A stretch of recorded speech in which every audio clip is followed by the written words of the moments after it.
A vida continua com Pedro Silva, aos sábados, no Rádio Clube de Angra. Ora viva, caros amigos e ouvintes do Rádio Clube de Angra, bem-vindos à nossa rubrica A Vida Continua. O ano 2023 já começou e já vamos a meio do mês de janeiro, como o tempo voa. Hoje vamos falar sobre esta questão do sono e dos sonhos. Chama-se emancipação da alma, o desprendimento do espírito, possibilitando-lhe afastar-se momentaneamente do corpo físico que anima.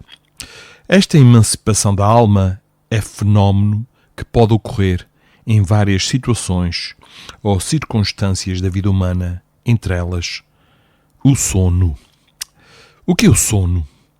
É o estado em que cessam as atividades motoras e sensoriais e o corpo repousa.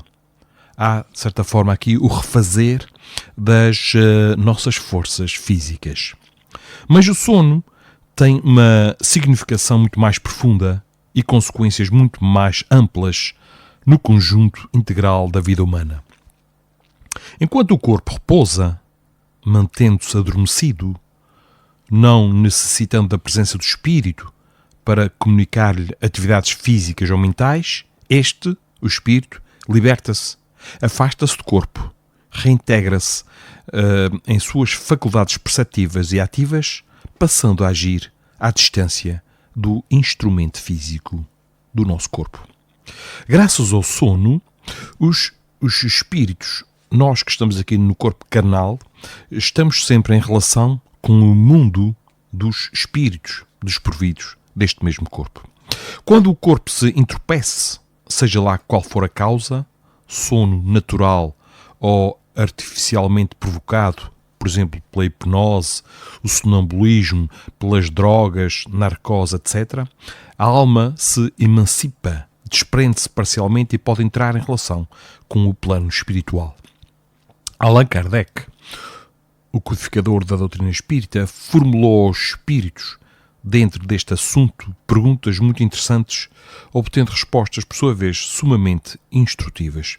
E assim vamos ao livro dos Espíritos, que contém 1019 questões, e na questão 401, questiona Allan Kardec à espiritualidade o seguinte: durante o sono, a alma repousa como o corpo? E eles respondem, não. O espírito jamais está inativo. Durante o sono, afrouxam-se os laços que o prendem ao corpo e, não precisando este, então, da sua presença, se lança pelo espaço e entra em relação mais direta com os outros espíritos. E na questão seguinte, 402 do livro dos Espíritos, pergunta o seguinte: como podemos julgar a liberdade do espírito durante o sono? E a resposta é: pelos sonhos. Quando o corpo repousa, tem o espírito mais liberdade do que se estivesse no estado de vigília. Sonho, caros amigos, é, portanto, a lembrança do que o espírito viu durante o sono. Essas lembranças são geralmente fragmentárias e tê-las mais nitidamente depende do grau de desenvolvimento das nossas percepções psíquicas. Às vezes, fica só a lembrança da perturbação que antecede o desprendimento do espírito ou que se segue a ele no momento de despertar. Essa perturbação resulta em imagens confusas. Misturamos cenas vistas durante a vigília às preocupações da nossa vida diária. Mesmo as imagens que resultam da nossa vivência real no mundo dos espíritos não são lembranças fiéis, já que, mesmo dormindo, não nos libertamos totalmente das nossas ideias e preocupações do período de vigília, o que pode dar ao que vemos a aparência do que desejamos ou do que tememos. Vamos agora entrar no aspecto da classificação dos sonhos. Este autor, Martins Peralva, no seu livro Estudando a Mediunidade, propõe a classificação dos sonhos em sonhos comuns, reflexivos e sonhos espíritas. Bom, Vamos a cada um deles. Os sonhos comuns. Os sonhos comuns seriam as lembranças dos quadros que permanecem impressos na nossa própria mente. São imagens, às vezes, confusas e caóticas. Estão relacionados com o nosso dia-a-dia, com o nosso cotidiano. Muitas vezes ficamos presos ao corpo pelas preocupações materiais, pelas ideias fixas, aspirações comuns e nos ligamos ao que mais nos preocupa ou fascina. São muito frequentes, dada a nossa condição espiritual. Em relação aos sonhos reflexivos, diz este autor que são aqueles em que o desprendimento ou a emancipação da alma permite um mergulho mais profundo nos nossos registros perispirituais, recuperando imagens, cenas de vidas passadas. Estas imagens são coerentes e se apresentam mais nítidas, como cenas retiradas de um filme. Os sonhos reflexivos podem ser consequentes, algumas vezes, a determinado fato de nossa vida real, que nos leva a vivenciar cenas do pretérito, ou ainda poderão ser induzidos por espíritos do plano espiritual, superiores ou inferiores. Em relação a esta terceira classe, os sonhos espíritas são lembranças da nossa vivência real no mundo dos espíritos. São recordações de encontros, estudos que participamos, conversas, tarefas que desenvolvemos, etc. Podem ocorrer também perseguições e acontecimentos desagradáveis, sempre em função da nossa sintonia espiritual, o que faz com que nós muitas vezes acordemos extremamente cansados. Ivone Pereira relata-nos nas suas obras inúmeros sonhos espíritas, vivências de suas tarefas assistenciais no plano espiritual. Sim, porque nós nunca estamos parados e se estivermos bem sintonizados com a espiritualidade superior, podemos e devemos ser úteis de dia e de noite.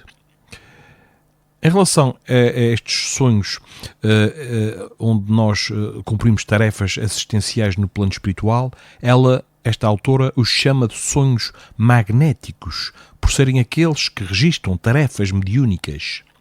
E suas cenas são precisas e inteligentes.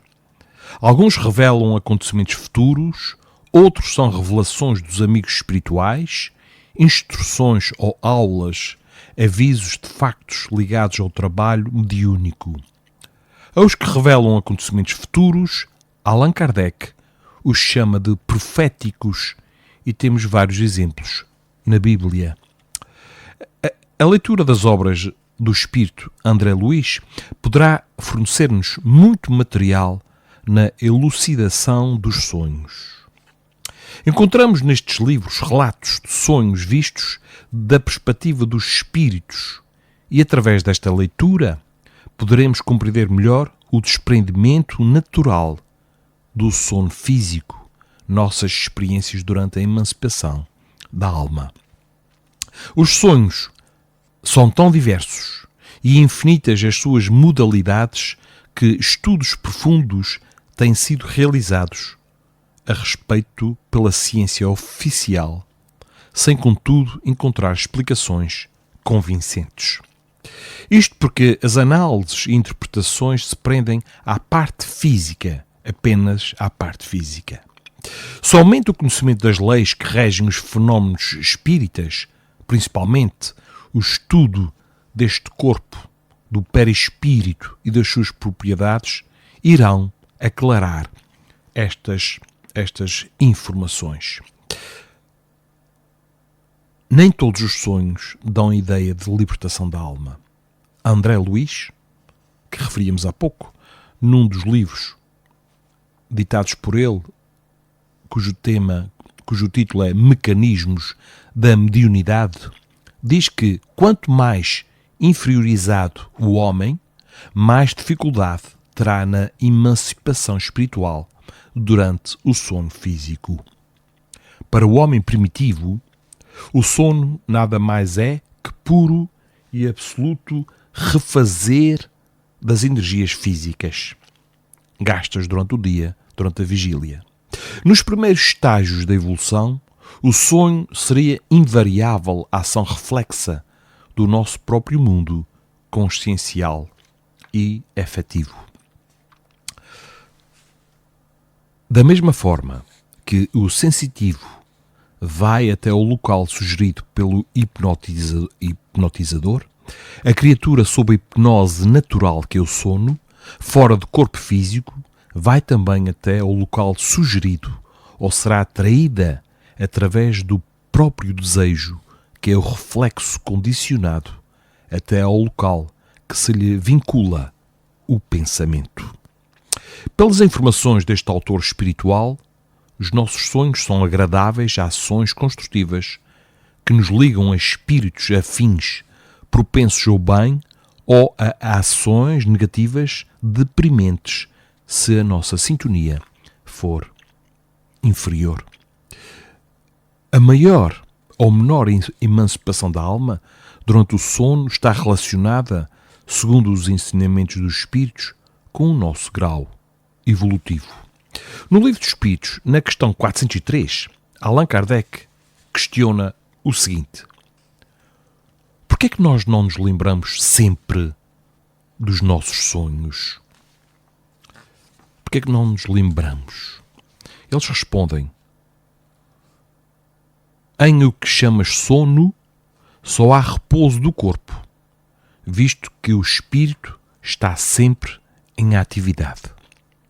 Recobra durante o sono um pouco da sua liberdade e se corresponde com os que lhe são caros, quer deste mundo, quer em outros, pois existem muitas moradas na casa do Pai, que é o universo infinito. Mas, como é pesada e grosseira a matéria que compõe o corpo, dificilmente este conserva as impressões que o espírito receber, porque a este não chegaram por intermédio dos órgãos corporais. Poderíamos explicar, caros amigos, mais detalhadamente assim. No estado de vigília, as percepções se fazem com o concurso dos órgãos físicos. Os estímulos são selecionados pelos sentidos, transmitidos pelas vias nervosas ao cérebro. Aí são gravadas para serem reproduzidas a cada evocação pela memória biológica. No sono, cessam as atividades motoras e sensoriais. O espírito liberto age no plano espiritual e sua memória perispiritual registra os factos que vivencia, sem chegar, contudo, ao cérebro físico. Tudo é percebido diretamente pelo espírito, mas nada impede que, excepcionalmente, por via retrógrada, as percepções da alma repercutam no cérebro físico. Então, ocasionalmente, o homem se lembra do que sonhou. É sempre oportuno lembrar, caros amigos, que ao nos desprendermos no sono físico, penetramos no mundo espiritual, onde não prevalecem as leis físicas, e estaremos sujeitos às leis do mundo espiritual, em que o grau de densidade perispiritual e a lei de atração dos semelhantes determinarão outras limitações, fixando os parâmetros da nossa vivência. Allan Kardec nos chama a atenção para a diferença entre sonho comum e sonho com desdobramento da alma. Ele diz-nos o seguinte: o sonho é a lembrança do que o vosso espírito viu durante o sono, mas observai que nem sempre sonhais, porque nem sempre vos lembrais daquilo que vistes ou que ouvistes. Isto porque não tendes a vossa alma em todo o seu desenvolvimento. Frequentemente não vos resta mais que a lembrança da perturbação da vossa partida e da vossa volta. Sem isto, como explicaríeis estes sonhos absurdos a que estão sujeitos tanto os sábios como os ignorantes. Os maus espíritos também se servem dos sonhos para atormentar as almas fracas e pusilânimes. Procurai distinguir bem estas duas espécies de sonhos entre aqueles do que vos lembrardes. Sem isto, cairíeis em contradição e em erros que seriam funestos para a vossa fé. Caros amigos e ouvintes, a análise dos sonhos pode trazer-nos informações valiosas para o nosso autoconhecimento. Contudo, devemos nos precaver contra as interpretações pelas imagens ou lembranças esparsas. Há sempre um forte conteúdo simbólico nas nossas percepções psíquicas que normalmente nos chegam acompanhadas de emoções e sentimentos. Se, ao despertarmos, nos sentimos envolvidos por emoções boas, agradáveis, vivenciamos uma experiência positiva durante o sono físico. Ao contrário, se as emoções são negativas, nos vinculamos certamente a situações e espíritos inferiores, de acordo com os nossos hábitos, vícios morais e pensamentos negativos. Daí a necessidade de adequarmos as nossas vidas aos ensinamentos cristãos, vivenciando o amor, o perdão e altruísmo, habituando-nos à oração, à prece antes de dormirmos, para nos ligarmos a valores positivos e sintonias superiores. Teremos então sonhos mais agradáveis, construtivos, e iremos perceber melhor a nossa participação real durante o sono, separando-a das imagens em que estão fixadas na nossa aura ou daquelas arquivadas na nossa memória paraespiritual.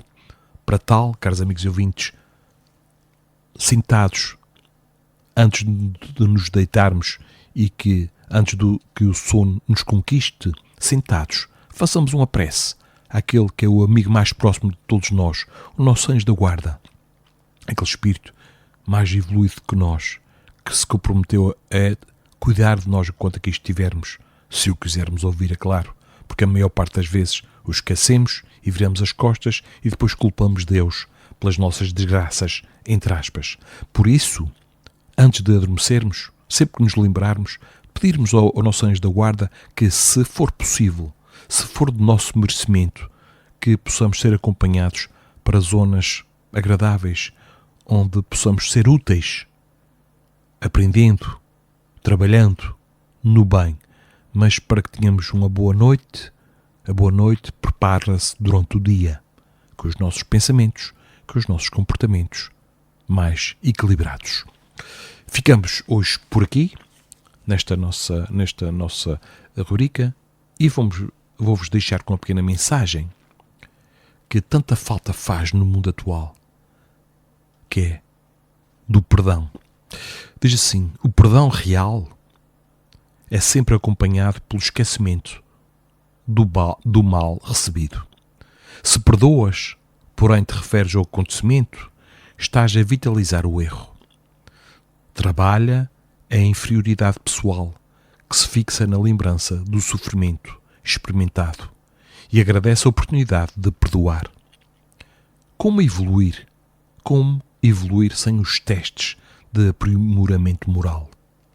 O perdão que agora concedes será o teu padrinho amanhã, quando necessitares da benevolência e da desculpa de outra pessoa. Perdoar é sempre melhor para quem o faz. Age sempre assim e viverás. Caros amigos e ouvintes, ficamos hoje por aqui. Uma continuação de um bom ano, sabendo que somos nós que fazemos o bom ano. O ano, seja ele qual for, não nos trará nada de novo se nós não semearmos aquilo que nós desejamos. Saibamos cada vez mais para onde queremos ir, qual é o nosso objetivo, e trilhemos esse caminho, pois quem não sabe para onde vai é como um barco à deriva no meio do oceano. Tenham a coragem de darem o primeiro passo em direção à vossa própria felicidade, fazendo boas escolhas. Escolhas para vocês e para aqueles que convosco convivem. Muita paz e até o próximo sábado. A vida continua com Pedro Silva, aos sábados, no Rádio Clube de Angra.